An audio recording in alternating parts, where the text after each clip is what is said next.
अस्सलाम वालेकुम स्टूडेंट्स, उम्मीद है आप सब खैरियत से होंगे, पढ़ रहे होंगे। आज की वीडियो में हम पढ़ने जा रहे हैं एक और इम्यूनोकेमिस्ट्री का एक और टॉपिक, जिसमें हम पढ़ेंगे इंट्रोडक्शन टू स्टेम सेल। ये स्टेम सेल वो नहीं है जो पौधों में होते हैं, जैसे हम तना कहते हैं। ये हमारी बॉडी में होते हैं कुछ स्पेशलाइज्ड सेल जिनके बारे में हम पढ़ते हैं। तो देखते हैं सबसे पहले इसकी definition, what is stem cell. It is these are cells with unique ability to develop into specialised cell types in body. मतलब ये कोई ऐसे यूनिक टाइप के सेल्स हैं जो डिवीजन की एबिलिटी रखते हैं। किस तरह की? To develop into specialised cell. वैसे तो हर सेल डिवीजन करता है, वो प्रोसेस होता है अलग से, रेप्लिकेशन डीएनए आरएनए की, लेकिन ये यूनिक सेल्स हैं to develop into other specialised cell में डिवेलप होने की एबिलिटी रखते हैं, इसलिए इन्हें कहते हैं यूनिक सेल्स हैं। ये स्टेम सेल्स हैं, इसलिए इन्हें कहते हैं तना, मतलब उससे दूसरे सेल्स बन जाते हैं। ये किस तरह के सेल टाइप्स हैं? ये डिफरेंशिएटेड होते हैं या अनडिफरेंशिएटेड? सोच के बताएं, बताएं बताएं।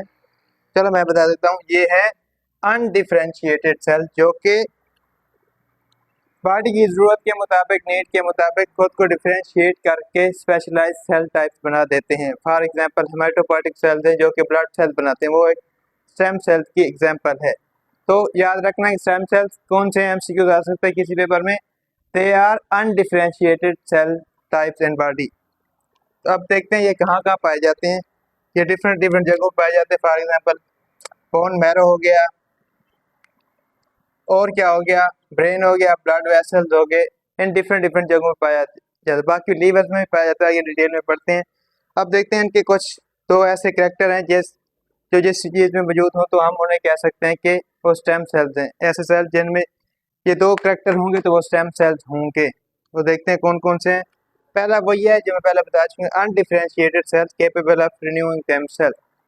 पहली इनके करैक्टर, पहली खसूसियत वही है अनडिफरेंशिएटेड। अनडिफरेंशिएटेड ये आपने रट लेना है, याद रखना है। दूसरी क्या है? Can be induce to become tissue और ऑर्गन स्पेसिफिक सेल्स। वही बात है, ये पहले इनएक्टिव होते हैं, उन्हें इंड्यूस करके एक्टिव करा के tissue specific, organ specific sales बनाया जा सकता है। तो ये थी इसकी डेफिनेशन।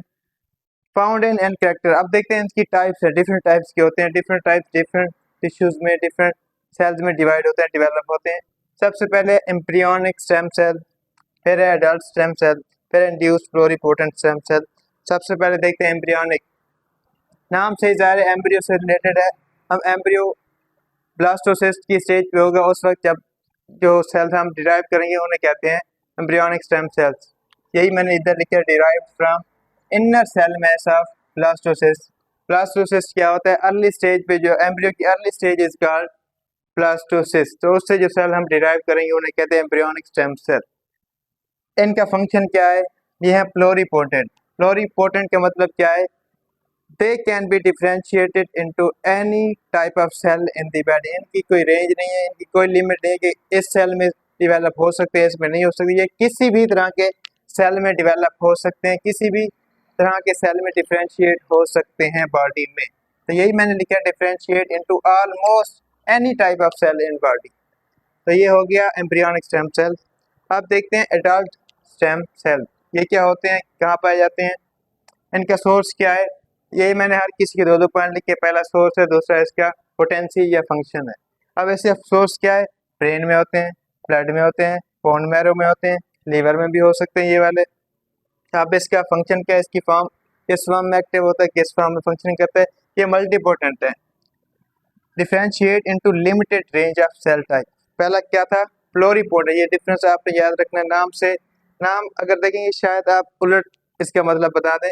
प्लोरीपोटेंट का मतलब है differentiate into any cell type.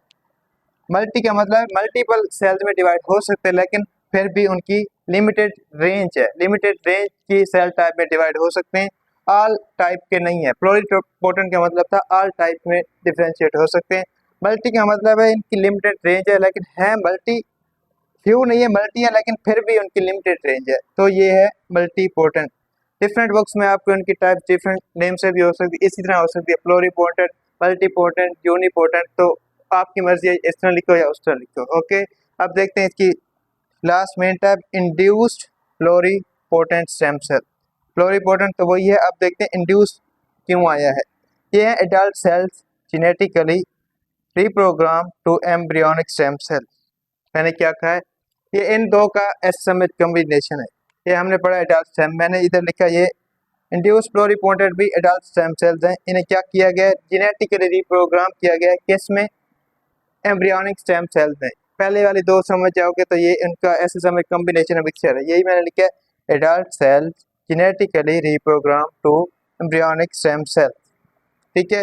और ये भी कोई क्या है, प्लुरिपोटेंट। ये आप कैसे याद रखेंगे, क्योंकि ये रीप्रोग्राम किस में किए गए, एम्ब्रियोनिक स्टेम सेल्स में। एम्ब्रियोनिक कौन से होते हैं, प्लुरिपोटेंट। तो as a result induce pluripotent are also pluripotent stem cell. तो ये थी आज की हमारी वीडियो जिसमें हमने देखा स्टेम सेल के इंट्रोडक्शन, डेफिनेशन, कैरेक्टरिस्टिक और सेल टाइप्स।